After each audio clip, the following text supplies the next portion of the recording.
another day where we could squeeze this in. So perfect. Yes. Anytime.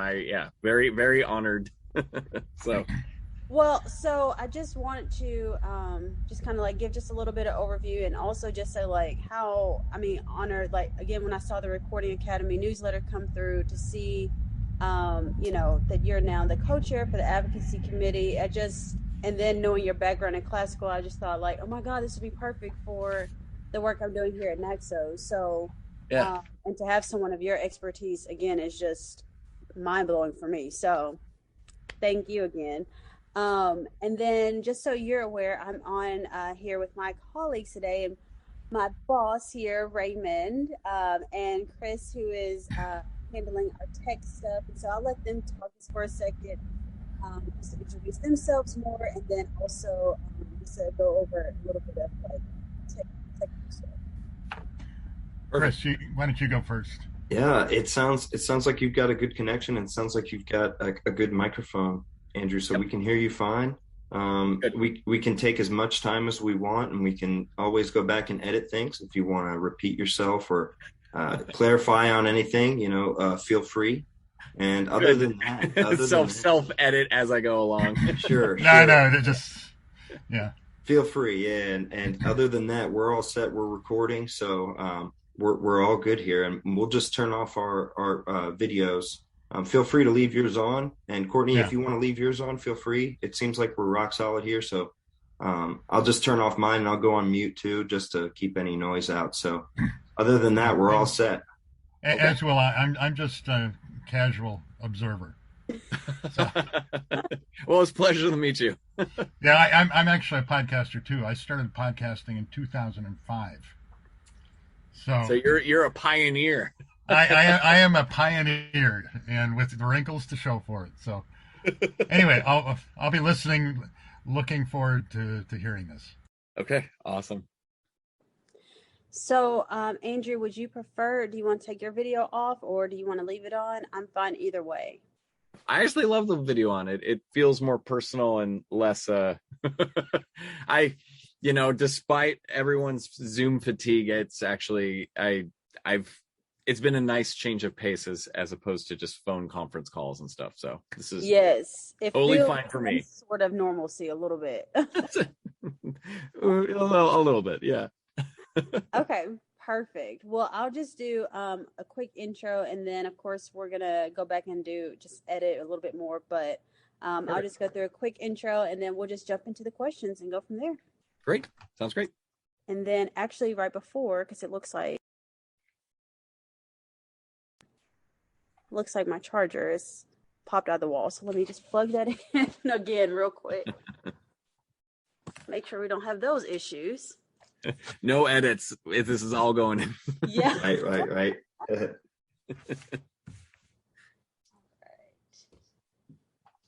back in. Thank you.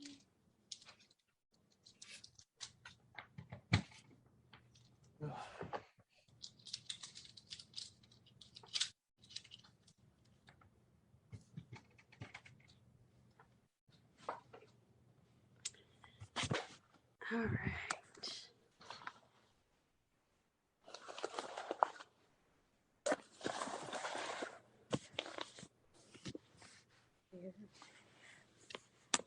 Okay, go in the computer. Thank you. One sec, I got my cat's trying to sneak in. Okay.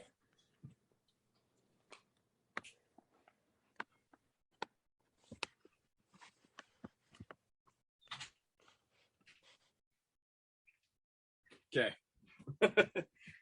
If one thing will completely take things off the rails, it's my cat getting on the keyboard and everything going off. Oh my gosh, I can't even imagine.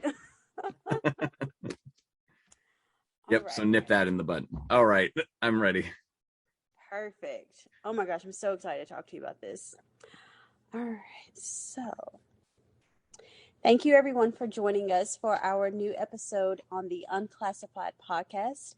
Today we are joined by Andrew Jocelyn, who is a composer, orchestrator, and violinist and award-winning musical polymath, whose passion for collaboration has led him to work with a remarkably diverse group of world-class artists, touring the world, performing, co-writing, and arranging music on over 400 songs throughout his career. In addition to that, he is now a co-chair for the advocacy committee for the Recording Academy. Ladies and gentlemen, please welcome our special guest, Andrew Jocelyn. Thank you so much for having me. That's a fantastic way to intro me to the conversation. Well, hey, I have done the work, so I am literally just, again, just a huge fan of all that you've done, and so excited just to dive into your world a little bit. So can you tell me about your journey and your musical career and just like how you got started? Yeah. So,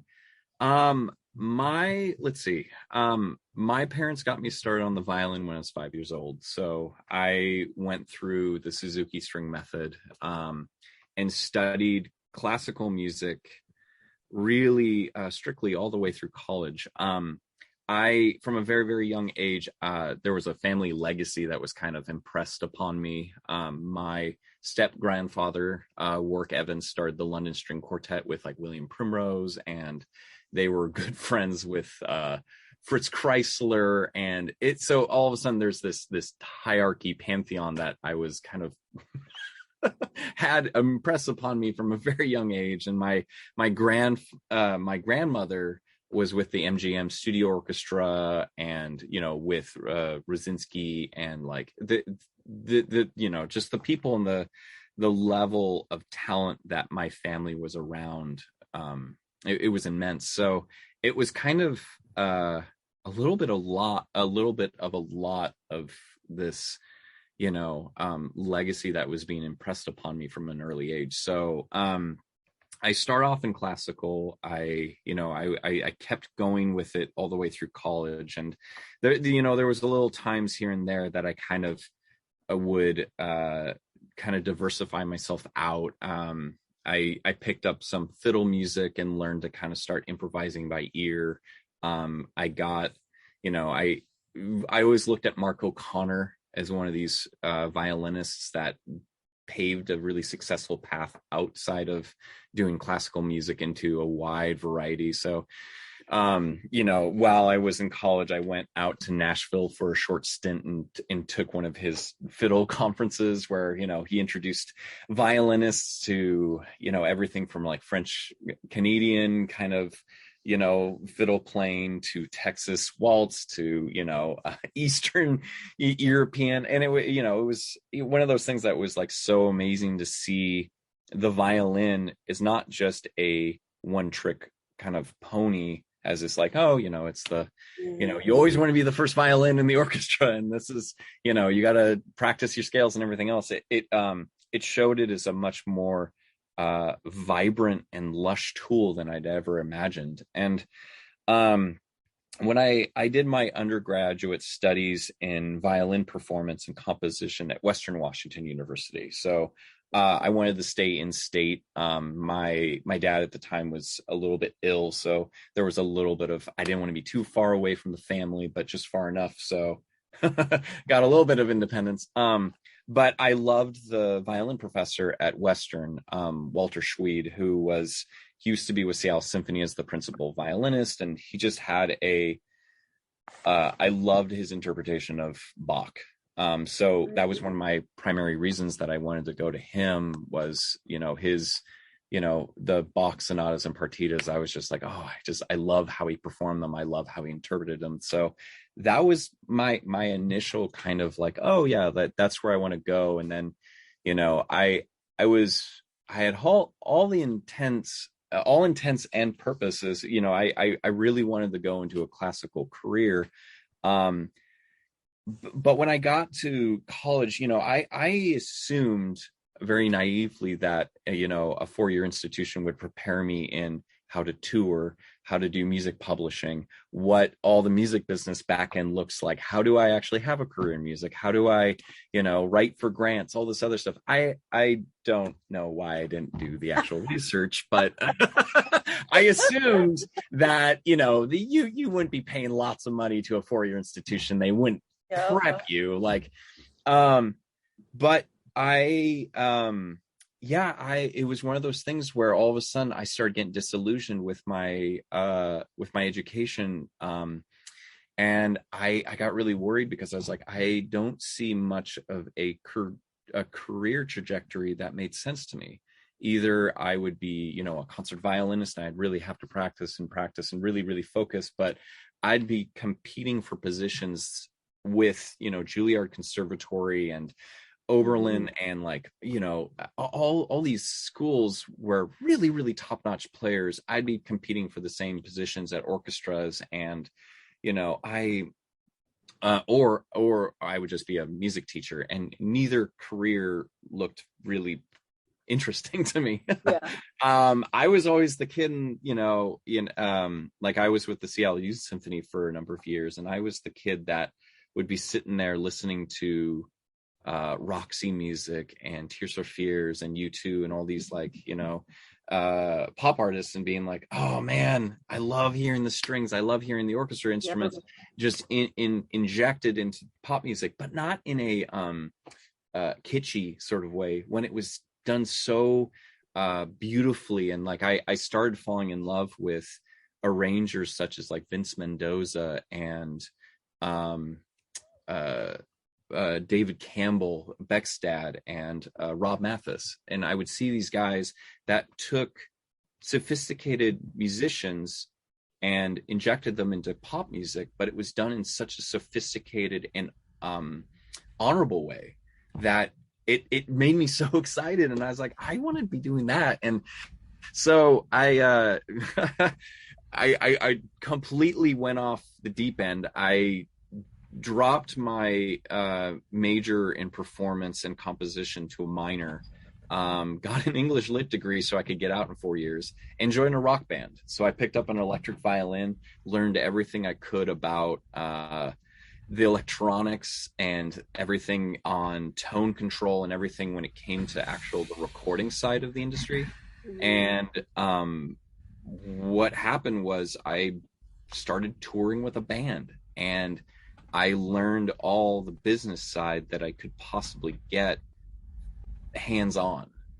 So I toured with this group called Handful for about 8 years, and that was kind of my first real professional job in the music industry. And just because of I had this voracious appetite that I wanted to learn about music copyright, and when we would book a show, I wanted to learn everything about the back end of what that looks like and ticket sales and everything. So I did a lot of kind of self-education, but after so many years, we still weren't making money to be sustainable full-time musicians. And it got to the point where I was like, well, I really want to put in the time and really learn, because I don't want this to just be a hobby. I don't want to be a really good hobbyist.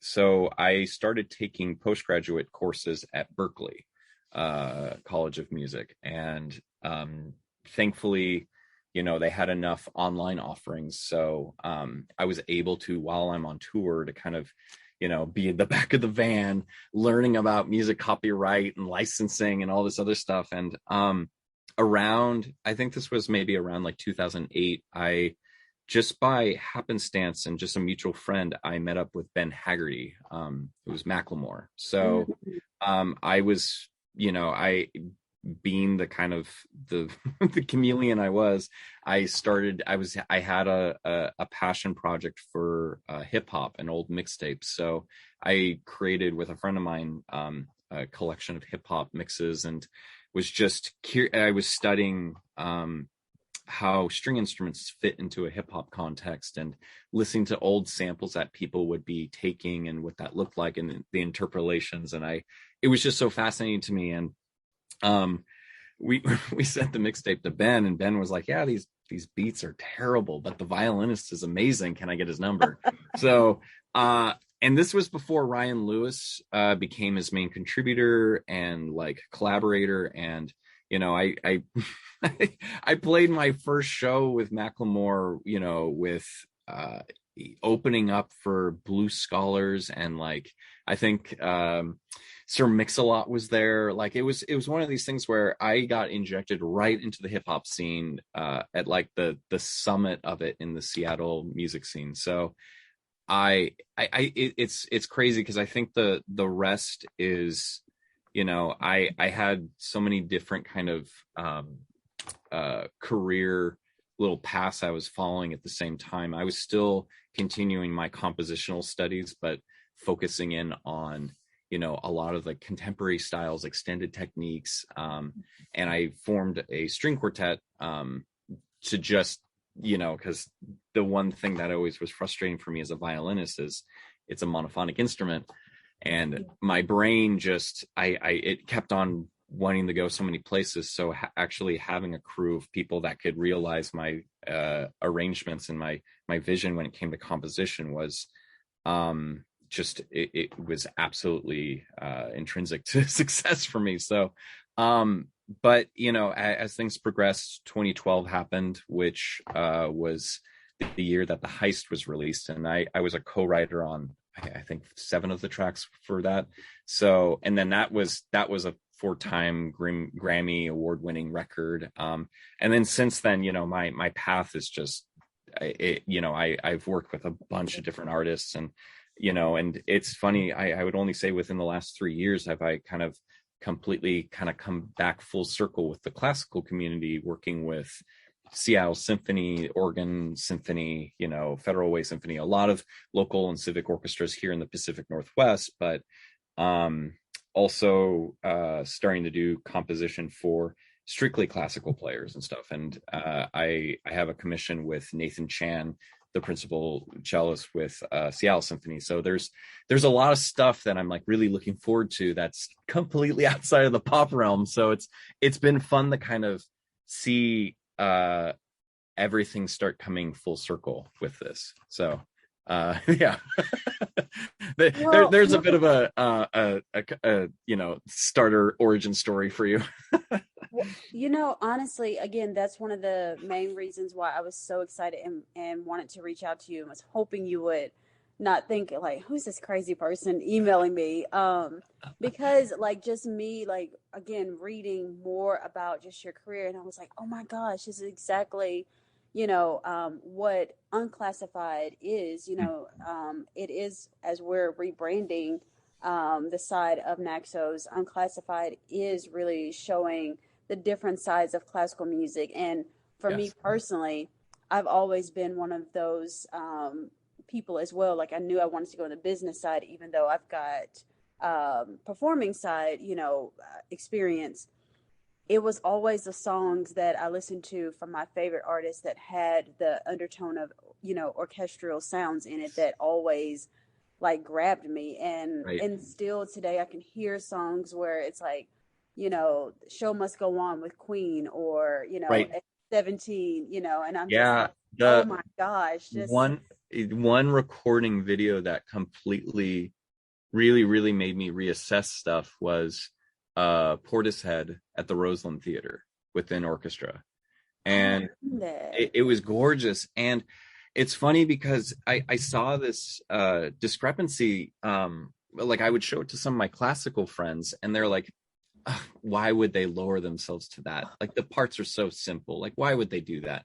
And I'm like, it's gorgeous. Like Beth Gibbons and this, you know, like I think there's a sickness sometimes within the classical community of just this purity that I think is too restrictive. And I you know, I think when I was in college, it was all around me, and it was too stifling, and I was like, I can't, it didn't feel freeing, or it wasn't embracing the passion and the love of the music that I was feeling, that you're new, and that I knew was there, and that I knew needed to be brought to the forefront.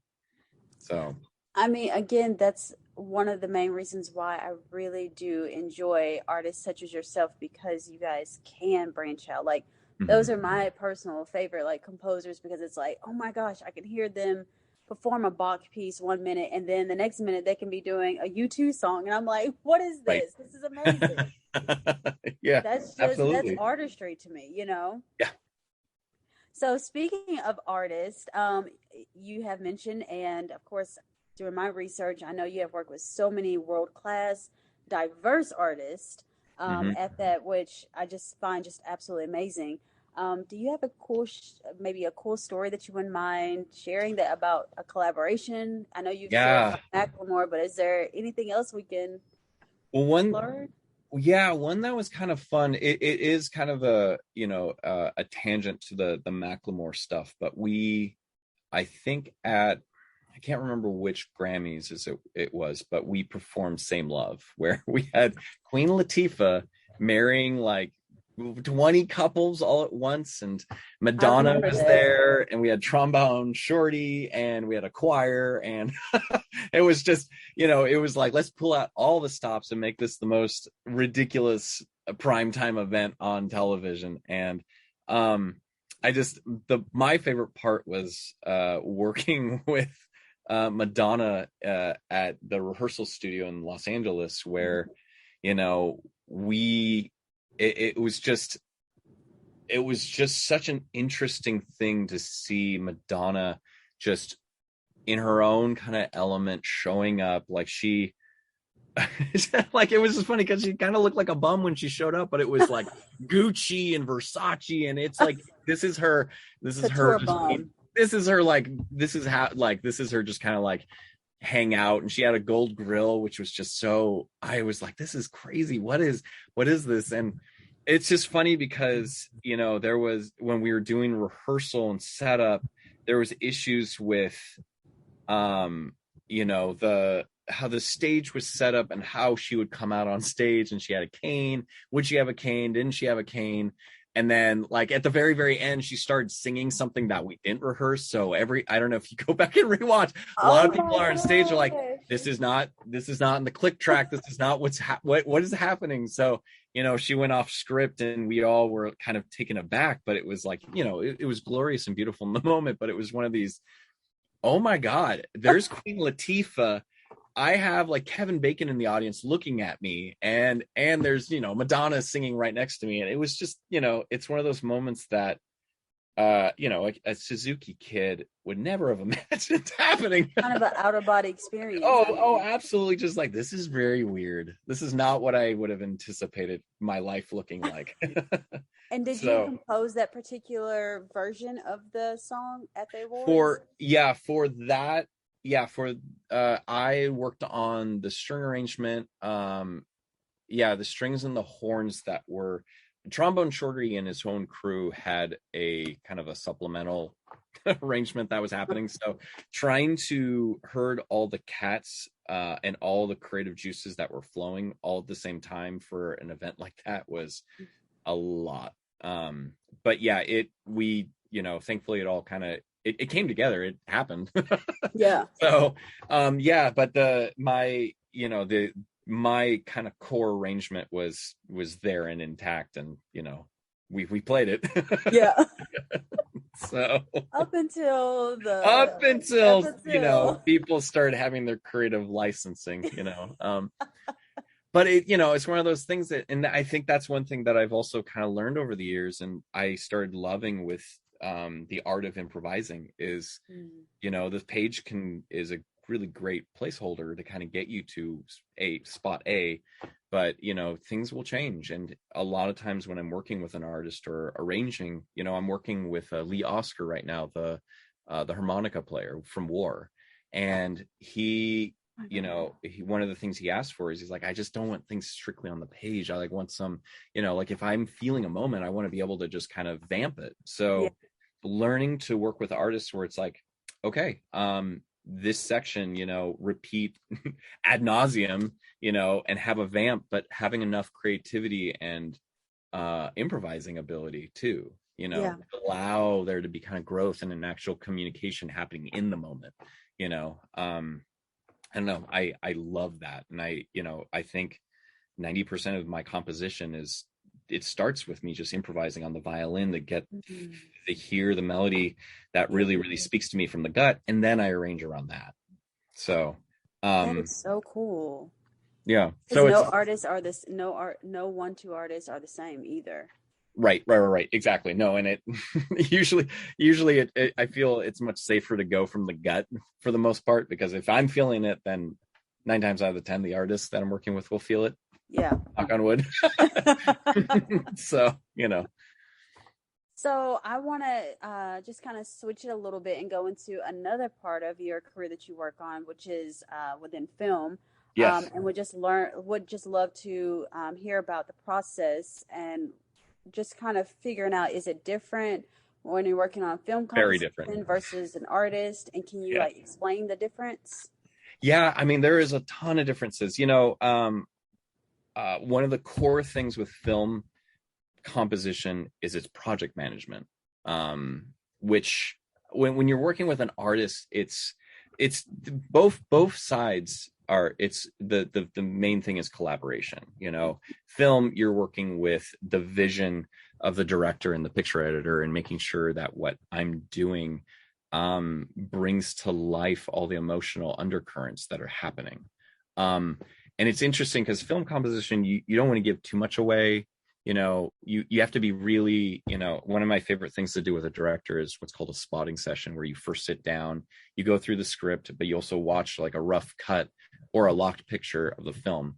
And it's usually either with temp music or it's just completely blank and it's just audio and sound effects, and that's it. And it's interesting because you kind of have a conversation with the director as it's happening, being like, this scene seems a little flat, but does the audience know that something bad's coming? Or do you want it to be a shock when it does come? How do you want that to play out? So it's interesting because it's a very different, you are world building when it comes to film composition. You are completely the emotional guiding post for the audience. And it's, I think the best films, the best scenes that don't require music are the most powerful, actually, because like if the actors can carry the scene, the script can carry the scene, that makes my job super easy. It's funny because a lot of the times I find that film composition, you're fixing stuff that coloring and everything else can't fix. Like, there was a scene I did for a film with Corbin Burnson where we had this drone coming down and looking straight down at the street intersection, but it kind of clunkily came to the ground and then it moved forward. But there was this moment where it felt really robotic how it landed. So we were trying to figure out, like, what do we do? How do we make this feel natural? So in the music, I had it like swell and almost feel like it wrapped itself around this weird camera angle shot, and it worked beautifully. And all of a sudden it's like, oh, okay. It feels like it was meant to happen. So it connected it. Yeah. So it's interesting. So film composition, I feel like it serves many different tasks. It's fixing stuff, it's enhancing stuff, and it's also world, it's emotional storytelling. And it's interesting now because so much film composition is sound design, where, like you listen to a Hans Zimmer track, it's beautifully orchestrated, but there's so much happening in terms of the sounds and like this, all these additional stuff that's happening that's not necessarily like a bassoon or an actual string instrument. It's, you listen to the soundtrack for Dune, it's sound effects mixed with design and risers and hits. And so it's interesting that this evolution that film music's going towards, because I'm a student of like Bernard Herrmann and Ennio Morricone and like these really lush over the top melody lines, and just that's the stuff that like just fills my soul. So I'm only in my 30s, and I sometimes feel like I'm a dinosaur when it comes to some of the approach that I take to writing. So when you take something like that and compare it to working with an artist, it's some of the principles hold the same. So like when I'm working with, say, Leslie Odom Jr. or a like a Macklemore, I'm still doing some emotional storytelling, and I'm enhancing, the tonal palette is very different. Instead of having noiseless cues that you can get from acting, everything is cued up in audio, the vocal, a drum beat, everything else. So what I have to work with is it's two-dimensional versus the 3D kind of effect you get with a film, but I still have to be really careful to duck out. If there's a vocal line, I have to make sure that what I'm doing maybe is a call and response to a vocal line. Like anything in songwriting, the actual song has to be intact, and that's, unfortunately, in a lot of string arranging and orchestration for pop music, the laziest of things to do. And I think where a lot of classical players get really pissed off is just pads, these giant, just, tonal pads that just kind of, it's like glue, but it's kind of boring and doesn't really go anywhere. So I'm always trying to work with artists to show them like, hey, strings can do so much more. Yeah. The orchestra can do so much more, and, I've been doing work with Seattle Symphony, and one of the caveats they had with me, is, hey, we're down to work with, pop artists and stuff, but we want to be doing stuff that's fun. We want it to be an actual collaboration, not be the backing band, Yeah. So, which is, it's a different mindset. So, I love listening to some of the arrangements that, say, like New Deco Ensemble does out of Florida. Like there is some amazing stuff that they're doing where it's not just, like a Jacob Collier and New Deco, when they're working together, it's not just, it's not simple, stupid pads that like some, hip hop producers just doing there on his MIDI keyboard. It's interesting. It's scintillating. That I see is the future of classical music, where you are utilizing the actual skill set of people that have been training since they've been 5 years old and that are masters of their instruments. And you don't dumb down or, treat their craft like. Yeah, it enhances it, honestly. Yeah. So that is, anyway, so that's that's what I look like that's what I look at when I'm comparing those two disciplines. Yeah. I feel like, at least for me, when it comes to film as well, like there are, like I know you mentioned Leslie Odom Jr., like his songs speak now from the One Night in Miami movie. Like for me, the vocals on it plus marrying the sounds of the string, just the instrumentation of it, like it felt like a movie within itself just hearing that song. And so I feel like there are certain movies that, or songs that you hear that it's like, I mean, Titanic and, My Heart Will Go On. Like it can just feel like a film within itself, and especially with the right vocals. Yeah.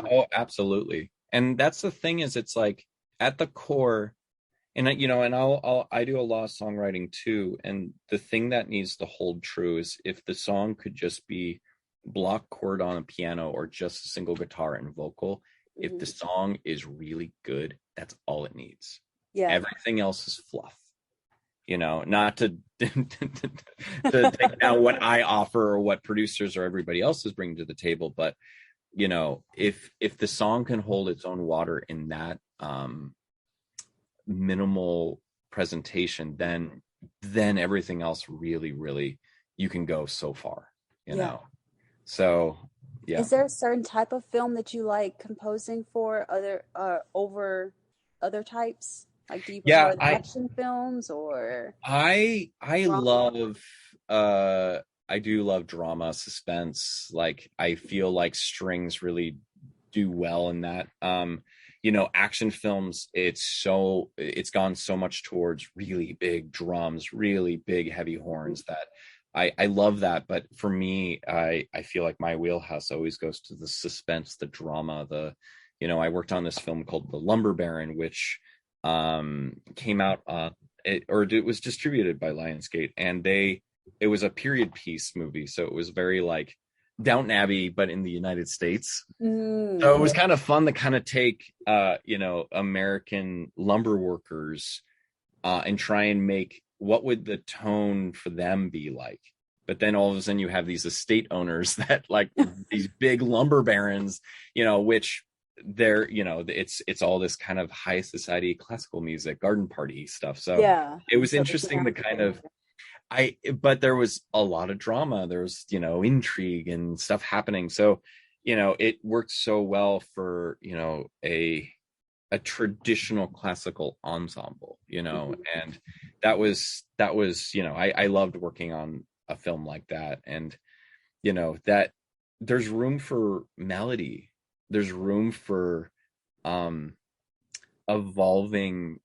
I love it when a melody evolves over the course of a film. And I hate saying it, but John Williams is such a great example of that. You take certain melodies and how they modulate, and you look at something like Princess Leia's theme, how that kind of over the course of a scene, how it's first with the woodwinds, then it's with the horn, and then it modulates, and it's, that's just beautiful orchestration. And I don't necessarily see it as a dying art, but it's one of those things where when it's done so tastefully and so well, it's timeless. And that's the stuff I live for, and I really want to aspire to with my own writing.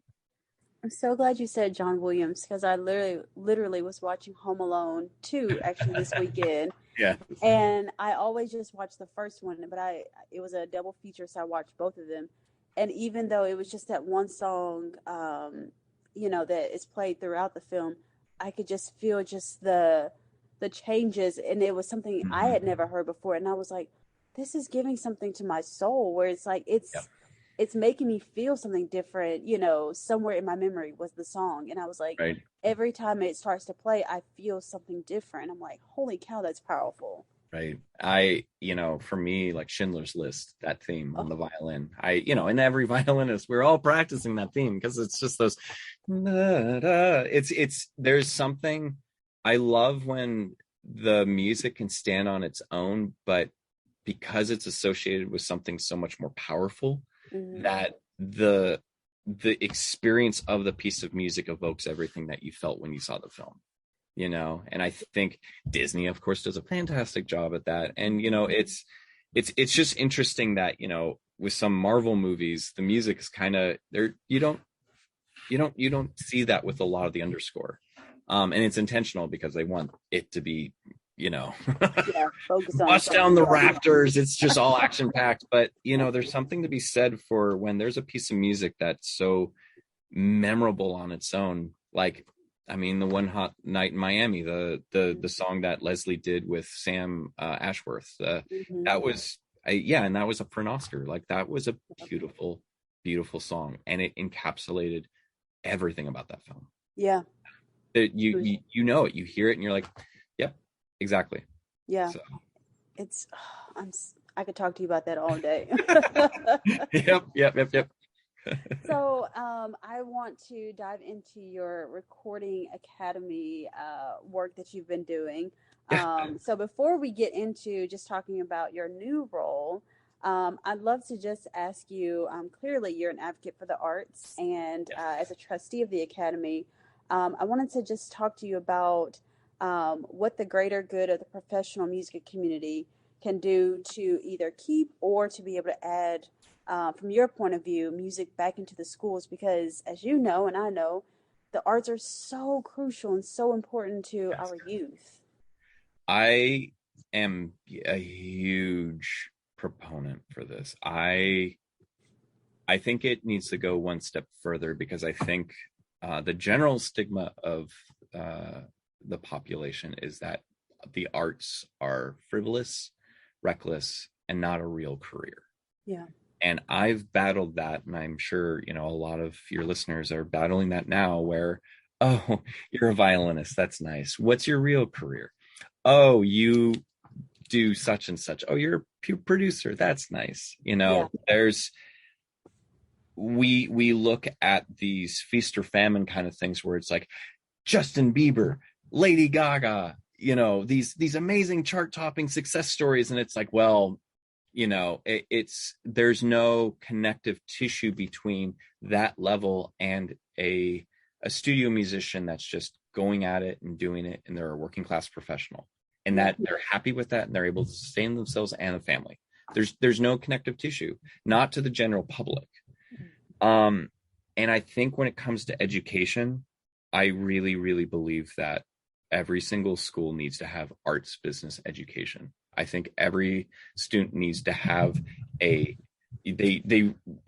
unfortunately, the creative mindset is beautiful in its exploration and being able to be a conduit for what's beyond. But I think there needs to be a little bit of grounding of practicality. You need to know how to do your taxes. You need to know how to write grants to be able to sustain yourself and to be able to continually provide and create the artwork that the population so desperately needs. Yeah. And I experienced that firsthand. I went to college expecting to get a proper education in how I could be a professional. I had to seek it out myself. And that's rough. Because I think, the industry, when just focusing on music, the industry is hard enough, it's, but I think if you learn the tools of the trade of licensing, if you look at how to tour, if you see some of the business sides, even if you ultimately do not end up as a professional musician because A, B, and C, or you just don't have the passion anymore, or it's just too hard, or fill in the blank, you have the tools to be a competent working class, human. Yeah. And I think that's missing. I think we from a purity standpoint, we look at the arts with such, idolatry, but we support the arts, but we don't support the artists. And we don't know anything about it, honestly. No, and that connection is missing. Right, and I think that's the thing, and that's what really drives me towards advocacy, and that's what really, where I get passionate, because I feel that, a lot of the education has to be with the general public. Hey, I'm a working class musician. I'm making money. I'm able to sustain myself.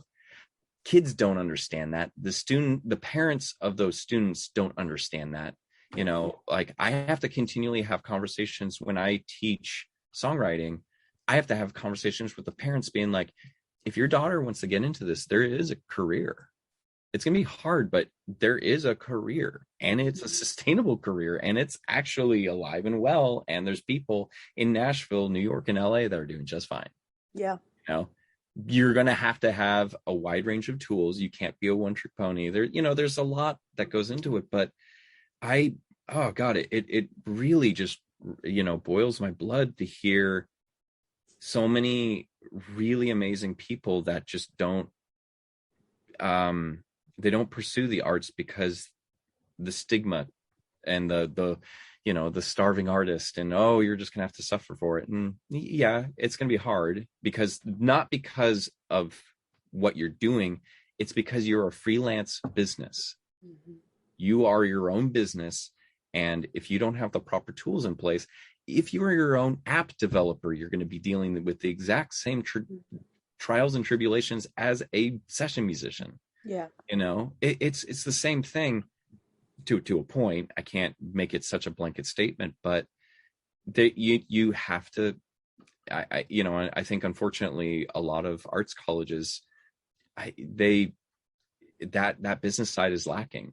And I think that's a travesty, because we're not setting up students that we're shouldering with so much debt, especially going to, arts colleges and music. Like, I'm sorry, like 50,000, 100,000, I don't even want to know what Juilliard and some of these places are costing now.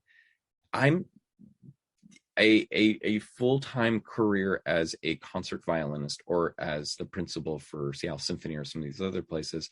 You're going to be in debt for a long time, and that's not fair. That doesn't bode well for the health of the creative economy or for the music industry and for future generations that are drawn to this, because I don't see the music industry as a career path. I actually see it as a calling, but we're really not doing our part to make sure that this calling is safe, sustainable, and protected.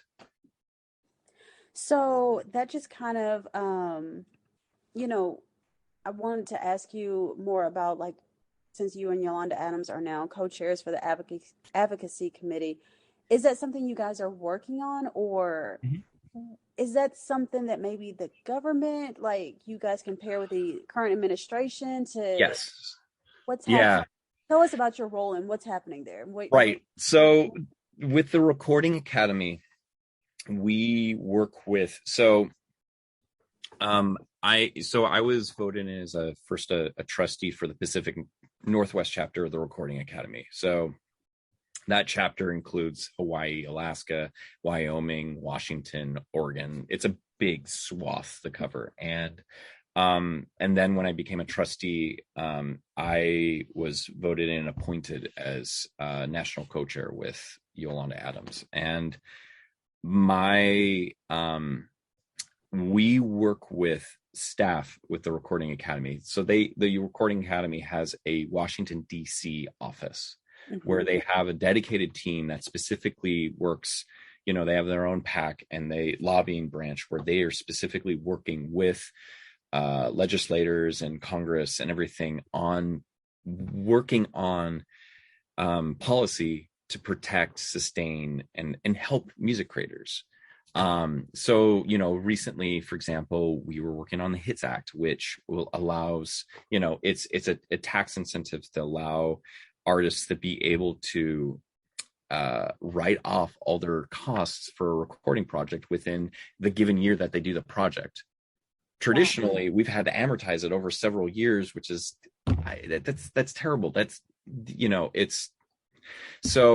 that's currently within the Build Back Better plan that we don't know where that's going. So the national committee, we work hand in hand with the Washington, D.C. office on policy, talking about stuff and talking about approach and stuff that so I work with the local advocacy committee in the Pacific Northwest chapter. I'll listen to them and hear about stuff that's happening in Oregon, what's happening in Hawaii, Alaska, try and see if there's something that, hey, we need to elevate this to national. This is really important. So I think like AB5, what was happening in Los Angeles with contractors that a couple of years back, that was something that was brought to national's attention and was like, we have to do something about this immediately. Okay. So, I mean, one of the newest things that we're looking at from advocacy front is, for example, a lot of people don't know this, but AM and FM terrestrial radio have not paid performance royalties or performer side of royalties for many, many, many years. They got grandfathered in and they pay the songwriting and publishing side. But, an Ella Fitzgerald or, like the actual performers of some of these amazing songs never, ever make a dime off of radio.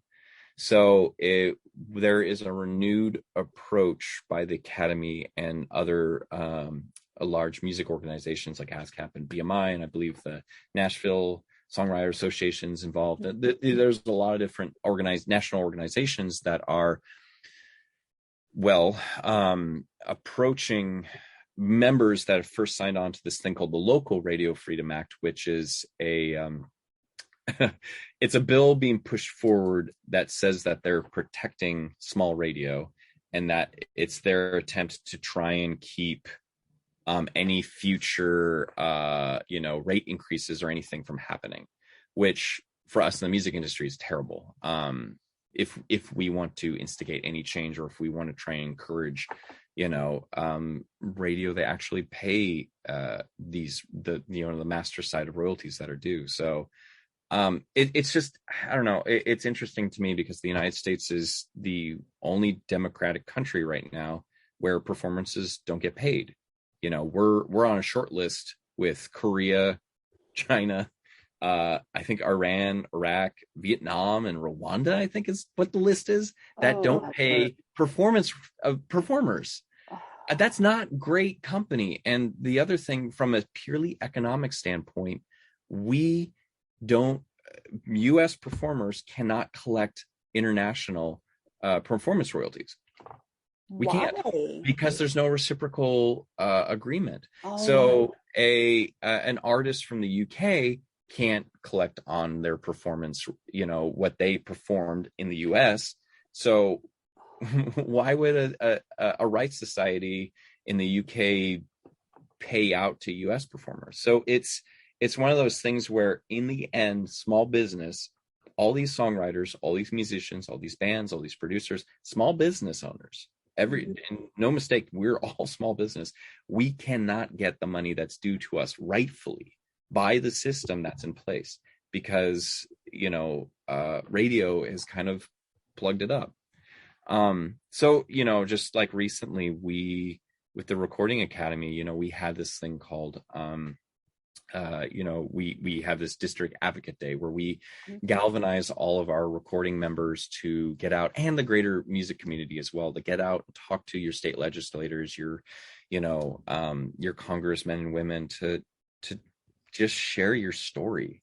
And that's the thing that's interesting, and kind of what I harken back to talking about the music industry. People look at us and are like, this is weird. I don't understand music. I don't understand how you make money. I don't understand how you survive. And it's, I think 90% of advocacy is just sharing stories. And I talked with Representative Derek Kilmer from Washington District 6 and Pramila Jayapal, and just explained, hi, I'm a working class musician. I'm in your district. I make money this way.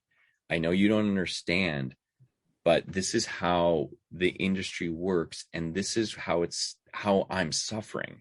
Yeah. And I'm making music that you hear, and this is why this is so important to me. And it's just explaining it on human terms. And it's interesting how all of a sudden, when you break it down to a basic human principle, people listen and people get it, and people then want to act. And that's all that advocacy is. It's just using your voice to instigate positive change. Instigate positive change. Yeah. There you go. There's an edit point for you.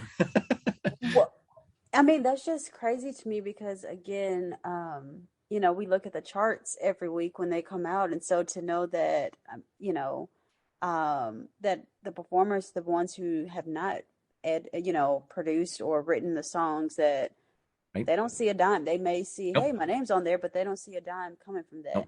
Exactly. Does that cross over to streaming as well for performers?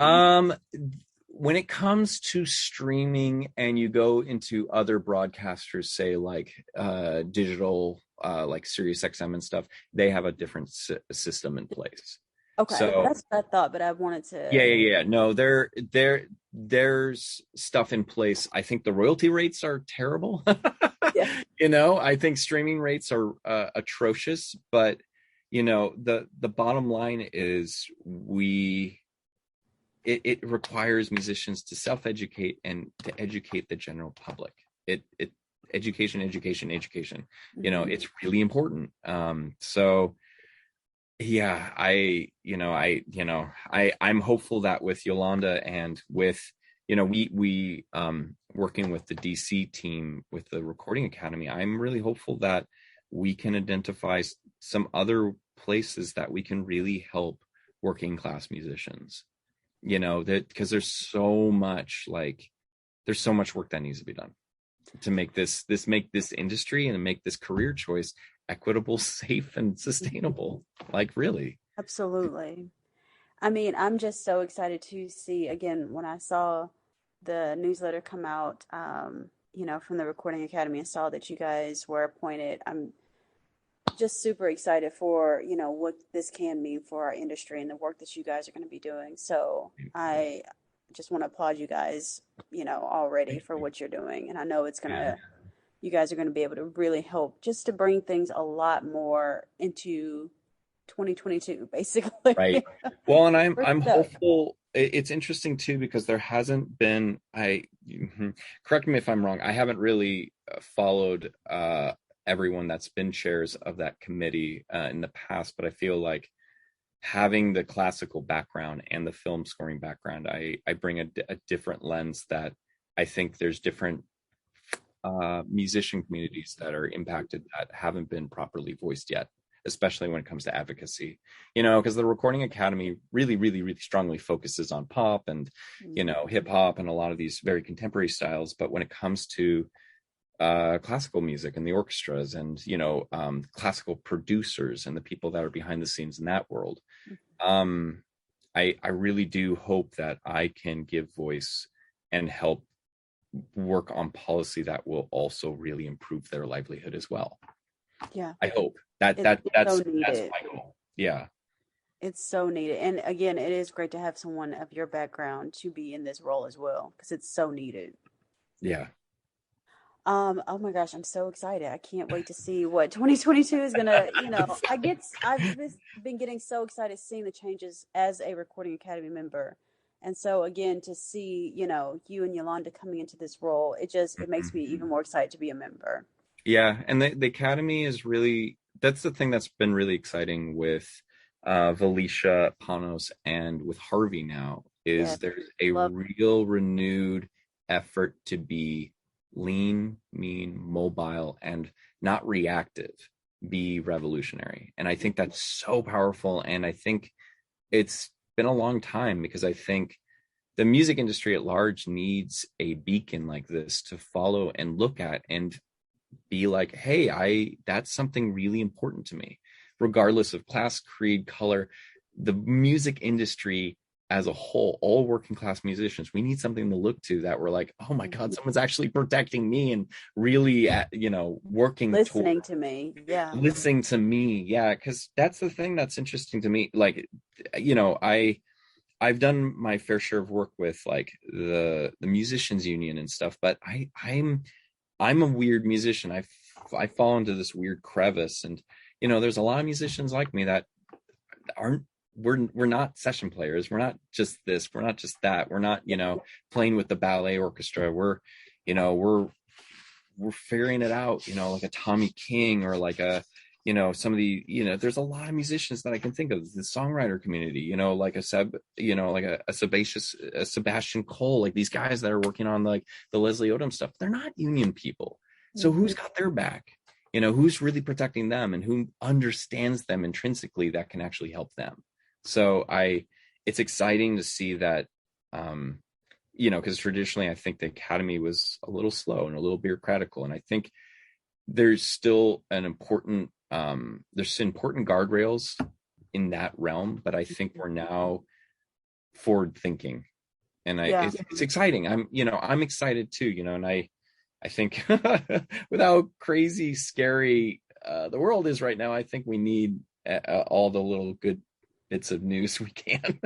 Yeah, it feels like, the escalator was kind of like turned off for a few years. And so now it feels like the switch is turned back on, and, the Recording Academy is just going at a great pace. And, it's just like, oh, wow, look at these new scenes we get to see. Yeah. So I don't know. I'm hopeful. I'm always the internal optimist. So we'll see when the other shoe drops, but here we go. Yes. Well, okay. So, gosh, I was really hoping that this next question, we would not be in the search of a new variant. But considering, what we've been going through in the past, really almost 2 years, how have you been able to use your gift of music? As we know, music is a universal language. How have you been able to use it to be able to help heal and get us through this tough time? Yeah.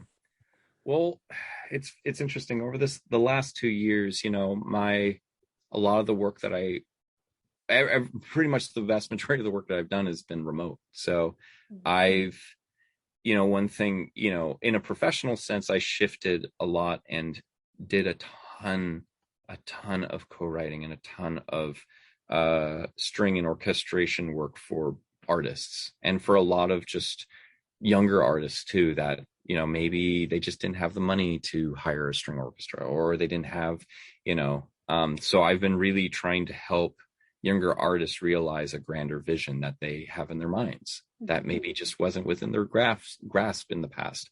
So that's been one way that I've wanted to share my own gift of music and my own career to help others in the industry along with me. But it's funny, I have not volunteered as much in the last 2 years than like ever in my life. And I've been doing everything I can, especially with advocacy, but I'm also on the board for this thing called SMASH here in Seattle, which is called Seattle Musicians Access to Sustainable Healthcare. So I've really wanted to focus my efforts and my time in figuring out ways to, again, further help working class musicians, making sure that we can, because the thing is, it's like, there's always going to be music and people are coming back to that and really realizing the impact it has. But I think what's been more scary in the last 2 years is we're losing a lot of them. We're losing so many musicians from the career. So many people can't afford it. They can't hold out, with live performance either happening or not happening. That's the real tragedy for me. So instead of performing as much, I really focused on, hey, I really want to protect the creators. Mm-hmm. So doing, spending time and figuring out ways to get gift cards to local grocery stores to make sure that people can have some food, making sure that, hey, there's mental health services available, sharing out stuff. Music Cares has been, Music Cares was also helpful for me. In 2020, the very beginning, I, admittedly had to go on unemployment. Yeah. And that was a powerful thing because we had the CARES Act. However, one of the things that happened and what really got me into advocacy was I didn't have access to it. The people at the unemployment office didn't understand me. They were like, you're a musician. I don't get it. Like, where's your W-9? Where's your this? I had to almost in a state of vulnerability, I had to share so much of my tax returns, all this other stuff where other people that were laid off from a normal 9-to-5 job didn't have to share. They didn't have to provide all this documentation. So I felt very invaded a little, probably. Very invaded. Yeah. And, during the time when I needed unemployment, I wasn't getting it. And by the time I was back to work by June, I got back paid by the ESD office, but that's too little. I feel lucky that, my wife was able to help shoulder the burden during those months, but I'm sorry, there was a lot of working musicians that didn't have that luxury. And that's terrible. So, I don't have millions of dollars to just give to musicians to keep them afloat, but at least, I can give time to figure out ways that at least health insurance makes sense, that we can provide mental health services, that we can provide essential services and stuff that can help musicians stay afloat and keep them just holding on long enough until the world figures out what the fuck is going on. Yeah. Try to make it through another day. Yeah. And I mean, it's hard. I played one of my first gigs the other night, and I had one of my favorite viola players tell me he's having to shift and look into training in tech, and coding. And I just, more power to him. But there's a part of me that felt crestfallen where I was like, you shouldn't have to. You shouldn't have to. That shouldn't be the case. And I know so many musicians and session players, and that shouldn't be the case. So that's all I can say on that. Yeah, it's definitely it's a scary time again to look at where we are, and especially with Broadway shows starting to shut back down, and God forbid, tours having to pull off the road, which, I mean, some already have. It's inevitable. It's just, right. It's like we got so excited to come back, and it's like, I think that's a lot that people don't realize is they don't know the industry and they don't know the intricacy of things that happened and the amount of lead time it takes to get the booker to lay out the tour routes, to make sure that the hotels are available, to make sure you have the crew there, to make sure that the rigging is done right, the lighting, the monitor guy, the house crew. Like, this is not a simple just like show up and play and it all magically appears. Like just like when you buy your ticket, it's not as simple as that. You can just go on and buy your ticket. No, and I think that's part of the magic of live performances. The audiences, they don't need to be aware of everything that goes into how the sausage is made. But the bottom line is this industry supports so many auxiliary pieces that when, and I'll get on my little pulpit for a second, but like, when someone says like, oh, I don't want to take a vaccine. And it's like, I regardless of your reasoning, the bare bone basic fact is my industry continually has to hold on and we have to check vax status. That's the only way we can safely ensure that everybody is as safe as we can be in this day and age. And it's, it's so hard and so like, trying to remain apolitical versus, with everything that's happening, but then seeing just how destructive certain behaviors has on live performance and just the entertainment industry at large. It's just anyway, yes. Yes, you and I, we can yes, and yes, I'll send you an email after. we can bitch and moan side stage. Yes. Well, so I'll take just a minute or two more of your time for the podcast and just ask you some fun questions real quick. Absolutely. So, just some rapid fire questions, whatever first comes to your mind, we'll just go with that. Sure, sounds good. Yes. Okay. So the first one, if you could add any legend to perform at this year's Grammy Awards, who would it be and why? Sting. I love Sting. I think he's I think he's one of the preeminent like songwriters of our generation, and I love everything he does. I mean, I was the kid in middle school and high school picking up Dream of the Blue Turtles and listen, and he was he had anyway.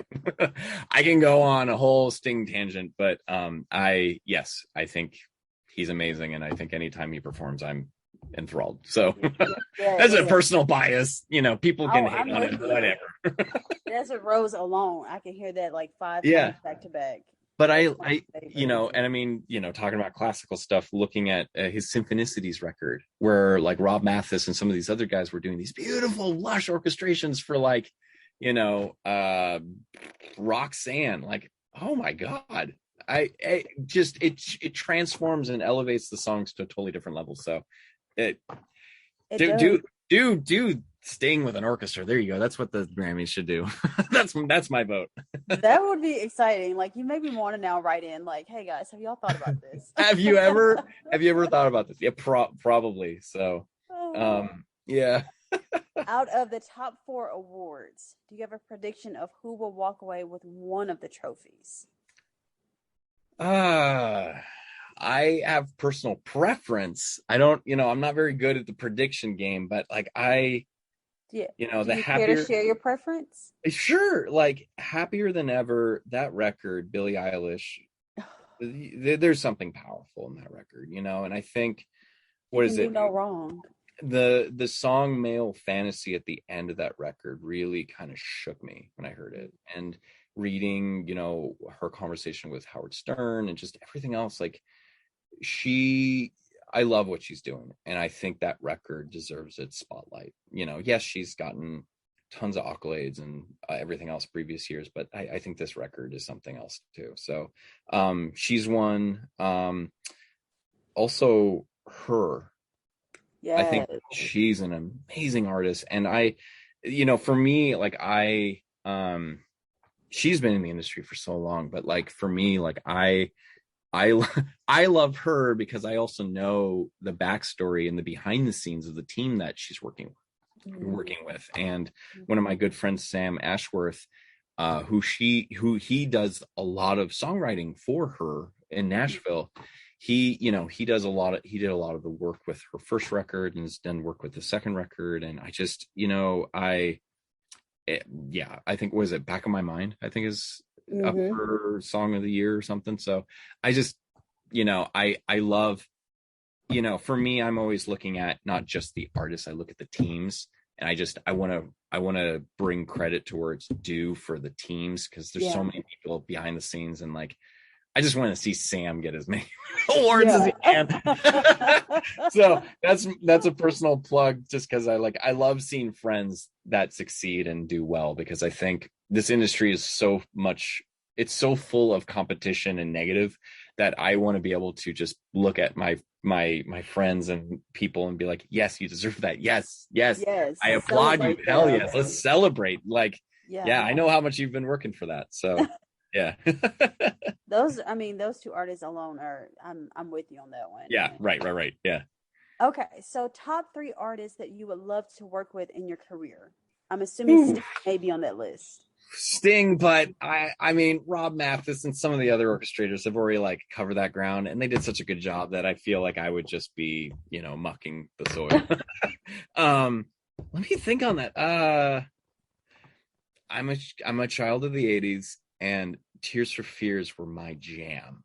Oh my gosh. Roland Orzabal and Kurt, like those guys, I love their discography, and so much of their songwriting speaks to me. And I don't know if they've ever done anything with an orchestra before, so maybe that's new ground that I can jump in on. I have no idea. So maybe I just love everything that they do. I think maybe some newer artists. Give us your top 3, whoever. Like Olivia Rodrigo would be really fun to work with. Just some of the songwriting and just the pockets and stuff I could hear. Phoebe Bridgers as well. You know, I heard her performance on SNL, and it was something I was like, ooh, I don't know if I'm unique in this or not, but like sometimes when I hear a piece of music that moves me, all of a sudden I hear everything that I would want to inject into it immediately, where it's like, oh, I would love to feel this swell right here. And, you know, anyway, so there was certain, I was feeling all the emotions. So, so there you go. That was, you know, it's funny because my top 3 list of artists I want to work with changes daily. And, you know, for the longest time I wanted to work with Leslie Odom, and I now get to work with him. So it's kind of like now I have to modify my top list. So yeah. Hey, we just put those into the atmosphere. So right. Yes, exactly. I'm just saying, you never know what's going to happen next year. Yeah. What's your favorite city to perform in besides Seattle? Ooh, one of my favorite in the world. Yeah, one of my favorite cities to visit is Edinburgh, Scotland. Okay. I just love the city. I love the art scene. I love the mood, the timbre, everything. And I think, God, I'm trying to think.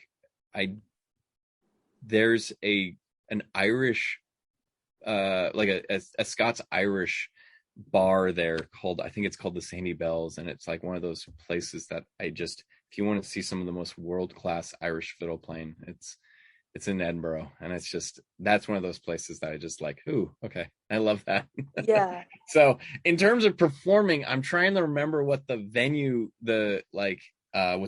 are, like the bigger places. Like I can't even remember if like Macklemore or some of the artists I've performed with have played Edinburgh. So now like my brain's kind of like, is that my favorite place to play? But you know, yeah, but I love Edinburgh. So I think I'll just stick with that and keep it simple. Okay. And then what are you looking forward to the most in 2022? Just because it's first and foremost in my head right now, I just did a songwriting retreat with Leslie Odom Jr. on his next record down in Skywalker Ranch in San Francisco. So I came in and worked on his first record, first original record, Mr. So like songs like Under Pressure and Hummingbird and Remember Black, those were ones that I contributed heavily to. And this next record, it was a group of like 14 writers, I believe, you know. So Sam, who I've mentioned before was there. Tommy King, who does a lot of work with Haim. Sebastian Cole, who's with Motown. Like some really amazing chart-topping talent. I just felt honored to be in the room with some of these guys, and we worked for 5 days straight, barely slept, and put together 22 songs. Wow.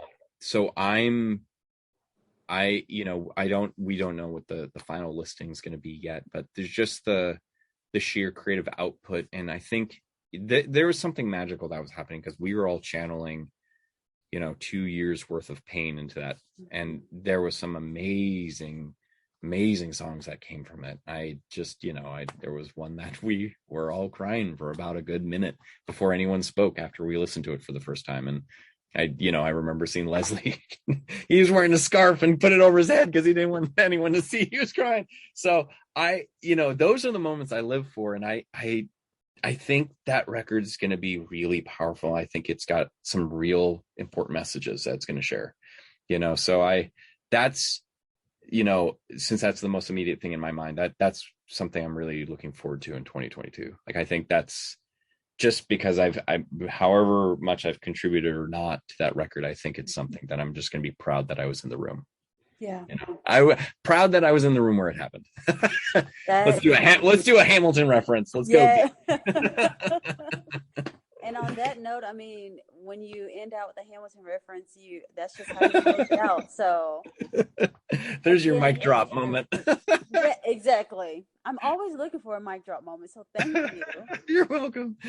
And thank you again, seriously, Andrew, for your time today. This has been a fantastic conversation, and for all of our listeners, I hope that you guys will check out Andrew. Tell them where they can find you on socials and everything. Oh yeah, I am dreadfully behind on everything, but if you want to tag along with my weird socials, I'm on Instagram, Andrew Jocelyn Music. And Jocelyn's Joslyn, the French spelling. But if you look up andrewjocelynmusic.com, I need to update the website, but I'm there. I think those are there you go. That's good enough. Perfect. You can find me. Perfect. All right. Well, thank you. Chris, do you have, or Raymond, any tech or any questions? Anything we need to know before we drop off? No, just a big thank you. It's been a real pleasure listening to the conversation. Yay, good. What, there wasn't anything I muddled around in? No. Definitely not. Both of you did a great job. Courtney, you too. Thank you. Good. Yep. It sounded like a real conversation, which to me is good. I know. I wish that, Andrew, next time you're in Nashville, can you just let me know, because I'd love for us to meet for coffee or something, or for sure. Yeah, it's funny. I was talking. A friend of mine in this band, Ivan and Alyosha, him and his wife just moved to Nashville, and I've been working on this project with this country artist, Austin Jenks. So him and I have been meaning to hang out again, because of COVID, but then Sam and his wife Ruby live in Nashville, so it's like there's this little contingency of people. I'm like, gotta get back to Nashville. It's been a minute, I love this Ruby. I'm so excited she is our chapter president. Ruby, oh my God, just give her a hug for me. She is amazing. I love her so much. I've been meaning to email her, so I will. This gives me a good reason. Yeah, tell her I say hey, because I also I just hung out with her husband for 5 days. So yeah, let's do the 2-prong approach. That'll get her attention. Yeah. Have her to be a little forgiving for the 5 days away that you. Oh God, yeah. My wife wasn't too happy about it, but whatever. She'll forgive me eventually. Hey, that's show business. You never know. That's the business. Yep, exactly. Well, I will send you just the link and everything once everything gets live. I'm planning to work with Chris to have it go live on actual Grammy Day.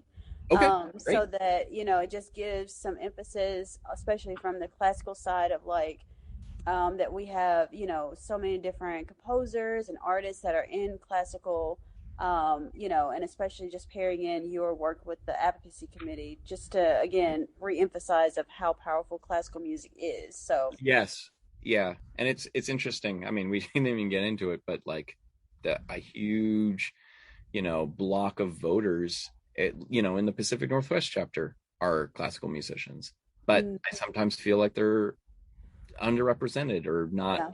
I don't think the Academy does enough to retain and recruit. So it's interesting. That for Nashville as well. I don't even know if we have a lot of our symphony members that are. I think I may have been one of the first ones to be a Recording Academy member when I worked, working the business side. So, right. Yeah. Well, it's interesting because there's a lot of work that needs to be done, because when you look at someone like a conductor, unless they're on a recording, how are they treated as a member? How are they, how is their membership validated and the prerequisites? And it's, there some rules need to be changed pretty drastically, I think. So, because yeah. There you go. We can keep on going. Sorry. No, you're fine. Thank you so much again. I'll keep in touch with you. Just send you a link and all that stuff, and then please do. And then if you're ever in Nashville, I always end up there eventually. So yes, that will happen. All right. Well, thank you, and have a great rest of your day. And Merry Christmas. Absolutely. Merry Christmas. Happy holidays, everybody. Thank you so much for having me. Thanks all. See you guys. Thank you. Bye.